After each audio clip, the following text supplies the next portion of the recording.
Hey there, fellow finalists. Are you like me and always missing your close-range panic shots with the sniper, leading to growing frustration and pulling out more of your lovely head rug? Well, look no further, as we at OSPUs have the perfect gadget for you. Behold, the shockingly powerful stun gun. Freeze your enemies in place, make them sitting ducks, and teabag their corpse as you pop that bullet right between their eyes while they try to move at 0.25416 miles per hour away from you. All this can be yours today with just 12 simple monthly installments of $49.99 today. Warning, stocks and availability may vary. OSPUs takes no liability in the product malfunctioning. Side effects from use may include nausea, diarrhea, or spontaneous combustion into a pile of golden coins. Use responsibly and keep away from children, unless they are in the arena as well, in which case you have our blessing. What's going on, Babylonians? It's me, Songs of Rays, and I'm back again with more of the finals guides to bring your way. Now today we're going to be discussing the perfect synergy in the finals between the SR-84 sniper and the stun gun gadget, both found on the light class and allowing the weapon to be used at range, but now we're also able to reliably use this indoors and up close. In this video we'll show off some amazing clips I managed to achieve, tips and tricks to be able to get this to work reliably, and also give you all that info that you need to be able to know to become an absolute threat in the arena. So what are we waiting for? Let's get right into it.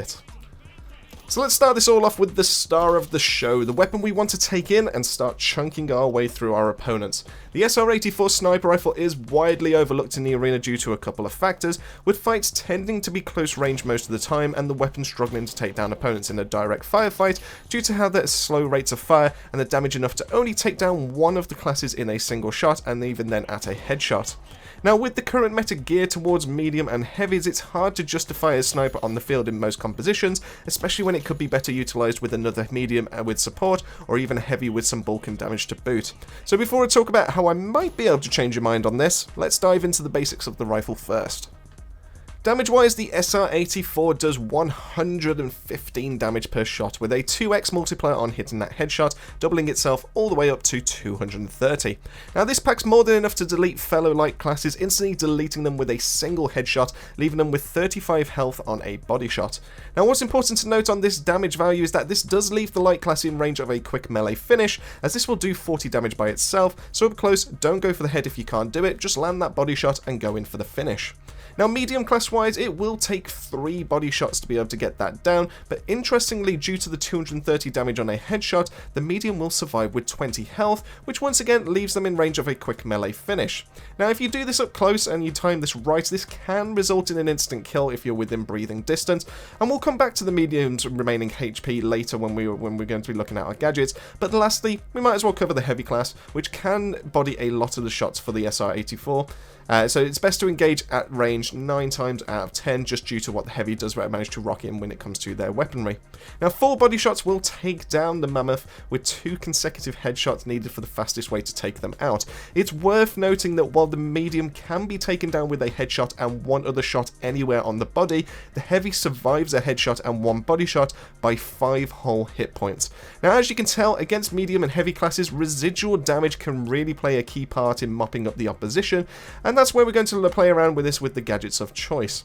Now time to kill wise, things don't look amazing for the SR-84 on paper, as with a rate of fire of 50 rounds per minute, that rechamber can be a real killer for you unless you utilise cover in a very clever way.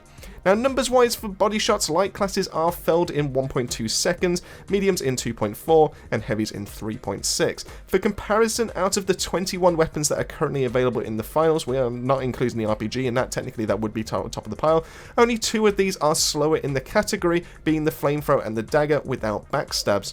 Now fortunately it does get better for headshots though, as lights are instant kills, mediums and heavies are both down in 1.2 seconds, which does then bring the rifle back to closer to the centre of the pack. But once you factor in no practical calculable damage fall off, so over 85 meters and still going strong, the SR-84 feels very consistent once you get your aim down.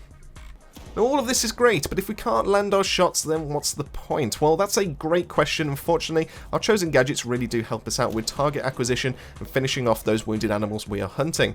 So starting with our specialisation of choice, dash is just incredible for using with the sniper. Now while cloak is an amazing ability in its current capacity, it doesn't help us much with mobility wise and getting into spots we want to be able to play from as a sniper. Playing cloak leaves us at the mercy of other class picks, most notably a medium packing jump pad and zipline for us to get into higher positions or peeking angles that the opponents won't see coming. If we combine this with the utility getting casually used by the whole team, and now you're more likely to get spotted and by other players being played around. Now grapple is another choice we could go, but as it doesn't help much indoors once we do push up, it's just not the go-to for us. I do expect grapple will get some kind of buff at some point, and in its current capacity it's just not good enough. So by using dash we gain access to unprecedented mobility options, allowing us to reach rooftops we couldn't just by jumping, dodging inside of firefights while we wait for the rifle's rechamber, closing the gap ready for that quick melee finish, or even just to help create space from a bad situation you find yourself in. So remember, you have a sniper rifle with 0 drop-off, make the enemy team work for that kill on you. So we have our mobility covered, we have our weapon of choice ready, so what takes up the coveted 3 gadget slots?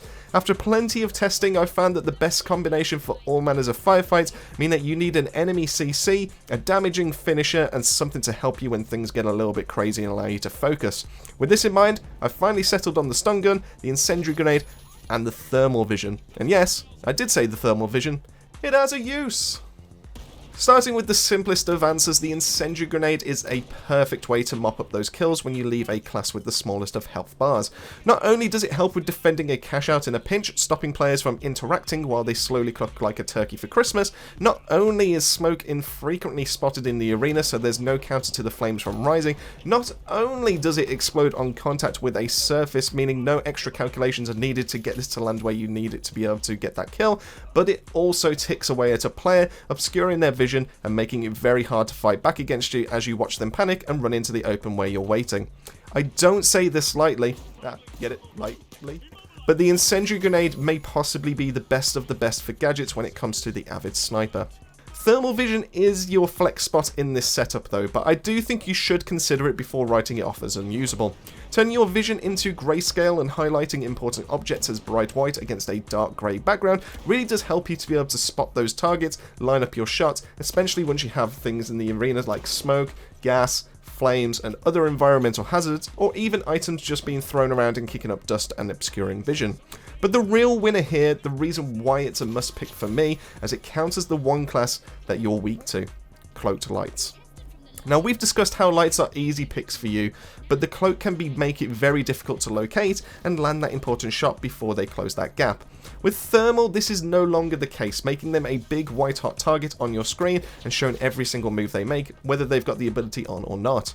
Now cloak users already disregard cover at the best of times, so while they move in the open, line up that shot and show them how it feels to use a superior specialization. But in all seriousness, thermal has been a huge help in many situations, but then in some games does nothing at all.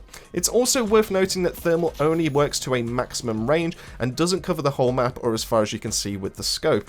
Now while I do hope this gets a change in the future, this current hindrance and the inability to spot toxic gas when it's been set off can be big downsides. If you don't feel like using thermal vision, feel free to be able to chuck a glitch or a gas grenade in this slot, giving you more firepower for clearing or even entering a room.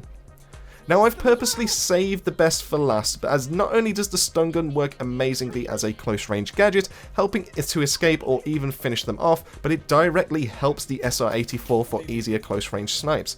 Starting with the obvious, the stun gun is amazing CC, practically holding an enemy in place for 5 seconds, making them an easy target and leaving them with barely any options to retaliate apart from trying to hipfire you. Now while you do have to be close up for this to be able to land, using dash to create some space and landing some easy headshots will essentially be that free kill. Alternatively, the stun gun can be used as a close range defense should you find yourself pushed by a player. Landing a shot and a couple of dashes will give you an ample breathing room so you can reposition or even just turn the tables on them.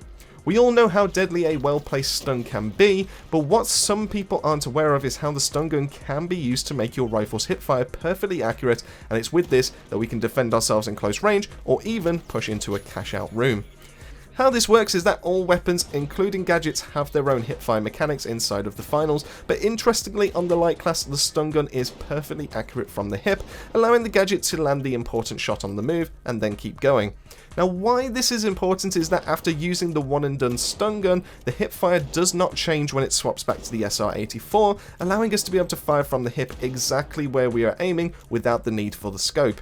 Now there are a few caveats to this, most notably any change in movement while the rifle is equipped will default it back to its intended hipfire box. Any jumping, any sliding, uses of dashes, just anything different than what you were doing with the stun gun will reset that hipfire. The best way I've found to use this with the least chance of resetting is to make sure that you're not sprinting when you're firing the stun gun, allowing you to be able to move as normal without the hipfire resetting, and also having your weapon up and ready to fire with the least chance to reset. There is a chance that this will be patched in the future, but for now, it's in the game, and it helps make the SR-84 just that bit of a threat in close and long range. So with this loadout and the above tips for how to use your sniper aggressively, even a barely passable sniper like myself can do work with it, and I even went for 21 kills in a single quick play match. So go out there, get used to the rifle, as we may start seeing more and more popping up inside the arena after this video goes live.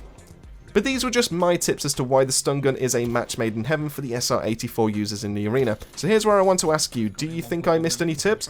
Think there should be a better gadget combination? And what are your thoughts on the SR-84 if it was to be buffed due to its low pick rate? Let me know all that and more down below. Massive thank you for making your way to the end of the video. Massive thank you to the Babylonian family as always for their continued support. From me and the guys at Babylon, make sure to keep yourselves safe, keep yourselves well, and I'll see you all in that next video.